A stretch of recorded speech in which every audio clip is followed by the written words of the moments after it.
Salut les curieux! Aujourd'hui, on se retrouve pour un nouveau format que j'ai baptisé les Chronapromptus. Chronapromptus, c'est un format bref, basé sur des anecdotes ou des articles scientifiques qui sont soit loufoques, soit étonnants, soit amusants.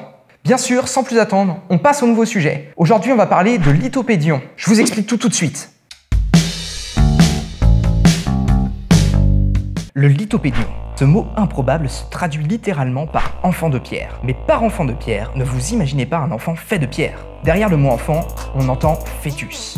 Il s'agit en réalité d'un phénomène extrêmement rare, documenté pour la première fois en 1678, au cours duquel le fœtus va se développer hors de l'utérus. En temps normal, le pronostic vital pour la mère et le fœtus est critique, mais il arrive qu'il soit indétecté. Hors du cocon confortable qu'est l'utérus, le fœtus va se développer, mourir et se momifier par calcification autour du placenta. Le tout est généralement sans douleur. La plus vieille trace de lithopédion a été découverte par des archéologues en 1993. Il s'agissait d'une momie vieille de plus de 3000 ans. Les cas restants indétectés sont aujourd'hui extrêmement rares, du fait de l'avancée de la médecine et de l'imagerie médicale. Ils surviennent essentiellement dans des milieux défavorisés, sur des femmes n'ayant pas accès à un suivi médical moderne. Les cas les plus connus sont aussi les plus récents.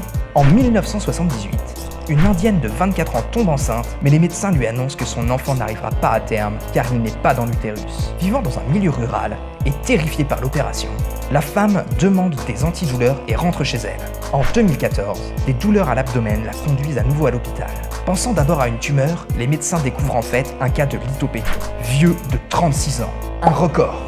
Mais ce record sera battu dès l'année suivante par une Chilienne de 92 ans. Celle-ci, victime d'une fracture à la hanche, se rend à l'hôpital. Au cours de la radio, les médecins découvrent un fœtus momifié de 2 kilos. Vous imaginez? C'est comme si vous alliez chez le garagiste pour un pneu crevé et que le garagiste vous dise: Désolé ma petite dame, pour les pneus il va pas y avoir de soucis, mais pour le chat mort dans le moteur, va y avoir des frais supplémentaires. Elle ne s'était jamais rendue compte qu'elle était enceinte et portait ce fœtus depuis 50 ans, battant ainsi le précédent record.